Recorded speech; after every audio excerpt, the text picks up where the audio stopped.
with this tzibur, with this community, this sangha, this group of, I guess, those who are dedicated to waking up in the middle of the day, in the morning, in the evening, period, waking up, which I think is the essence of our spiritual work in the world.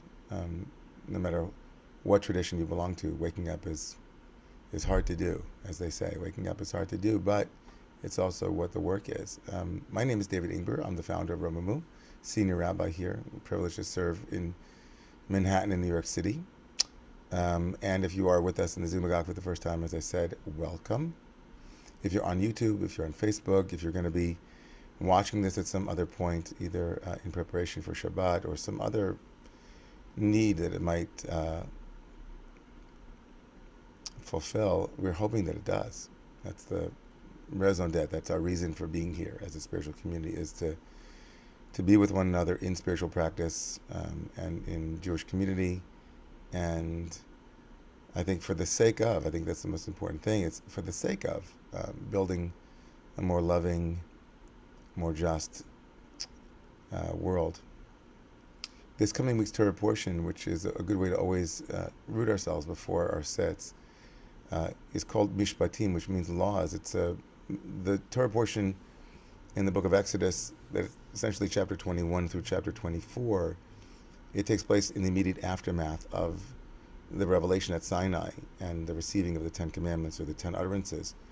These three chapters, 4 chapters, really are full of a laundry list of detailed legal practices, ways to actually walk love out in the world in a way that expresses itself as justice and as what is to be yashar, to be ethically and morally aligned. There's one mitzvah in particular, one commandment in particular, that's quite powerful, and Torah commands us that if you see your enemy's donkey overburdened by the weight of it, that which it's carrying, and you might have a thought, you know what, I'm not going to help because it's my enemy's donkey. The Torah commands us, though, to help, right? To join hands even with one whom is known as Sanacha, the one who hates you or whom you hate. It's very clear from the Torah that there are a number of ways for us to work with intense feelings towards others. One of the things is to share a burden together, is to feel as if we are together in trying to bring about an end, bring about something. And it's also true of the quote-unquote voices in our own heart-mind. How good it would feel to feel as though we could let down some of the things that we carry, and that it matters. That even the body that carries stress needs to be lifted up and supported. And the heart that knows too much heaviness needs also support. And so the Torah tells us that to turn our attention towards that. So I invite that too today, and on feeling though that each and every one in this group today, at various moments in the next 18 minutes, can visualize the heaviness that you carry and hold it with you. And hold it with you. If you're not in a comfortable position, please find a comfortable position. I'm going to ring a bell and bring us into our 18-minute sit. I will not be offering that much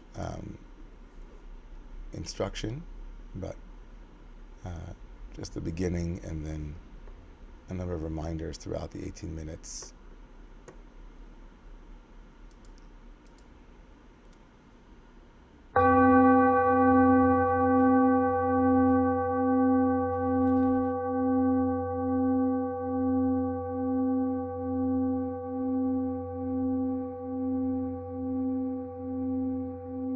As you close your eyes, I'm inviting you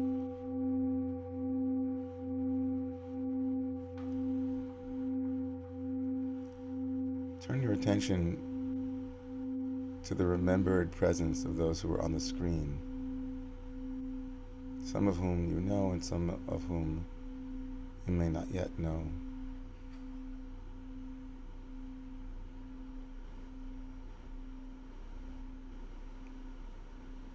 And immediately bring to mind those who would, if they knew the weight that you carry, people would offer a hand, see their faces, get a sense of their presence here with you.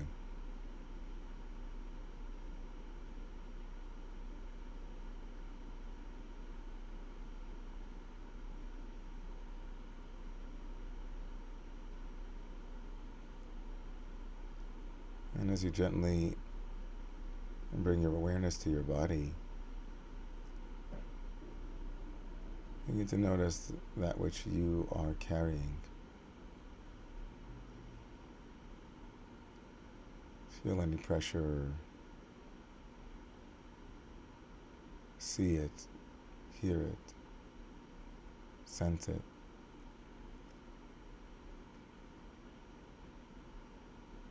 How might you become light?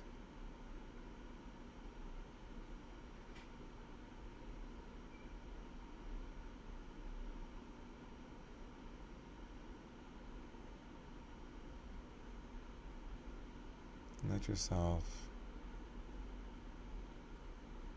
put down whatever it is that you're holding.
And as you turn your attention now to the breath,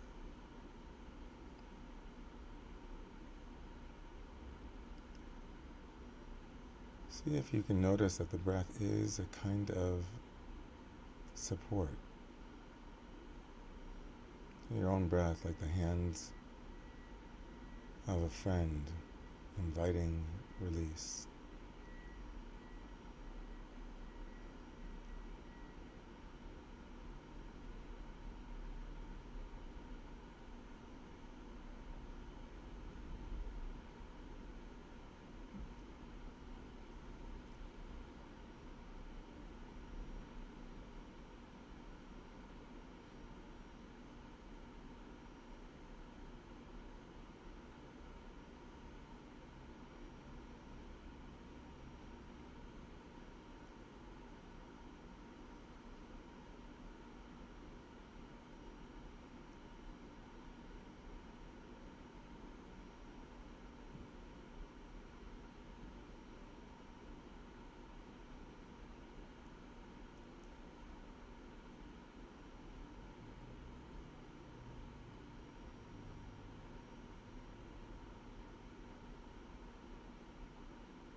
As we reach about the halfway point in our sit together, notice if there's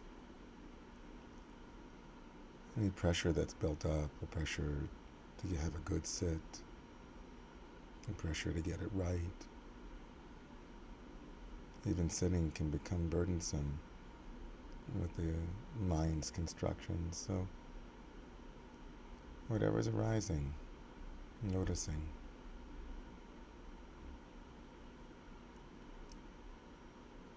Allowing yourself to be light.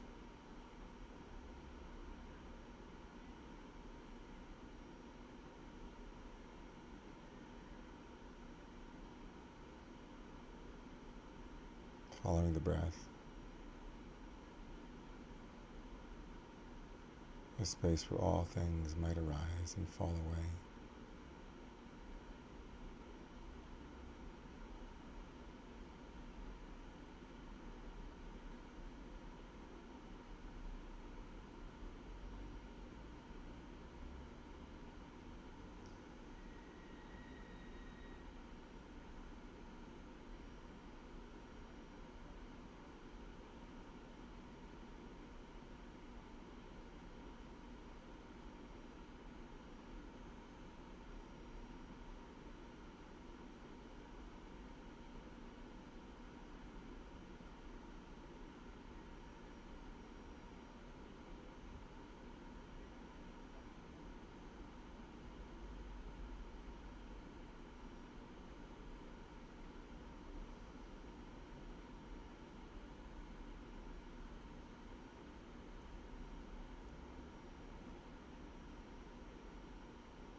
If you're getting sleepy or if your mind is in a story, just notice the story.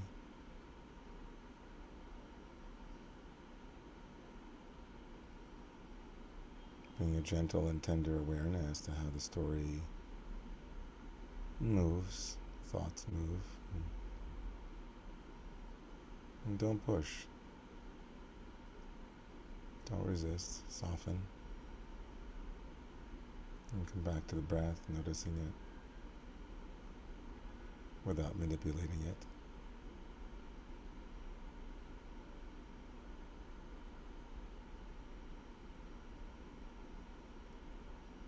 And see if you're carrying any burden.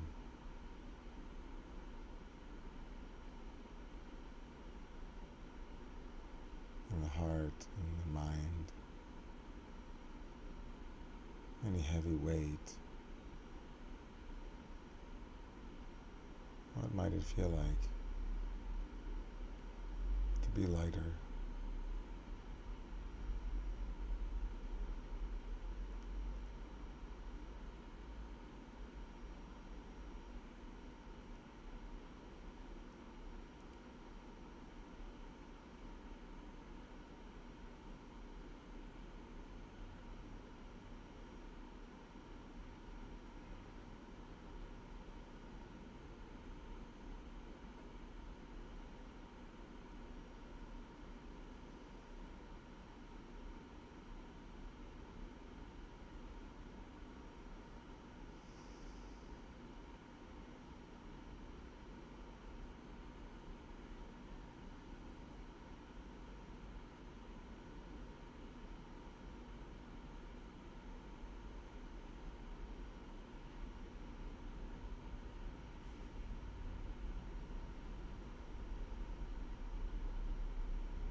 Hey, sweet friends.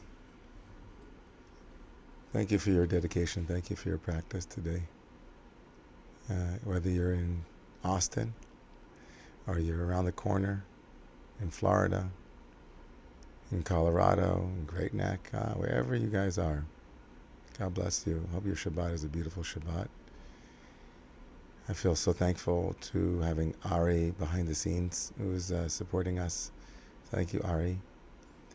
The Shabbat at Romemu services tonight at 6 o'clock, and then tomorrow morning I'll be teaching the Parsha class, the open book, at 8:45, followed by the services at 10 o'clock. It's such a beautiful thing to be with you all in Sangha and Tzibur and connection. We dedicated so much of this week to the great Thich Nhat Hanh, the Vietnamese Buddhist monk who made such a difference in our community and so many people we know and love. May today's sit and the compassion generated from it be a benefit for all sentient beings. And may the one who makes peace in so many difficult places make peace in our own hearts, our homes, and in our communities. Have a Shabbat Shalom, everyone. Shabbos. Good Shabbos.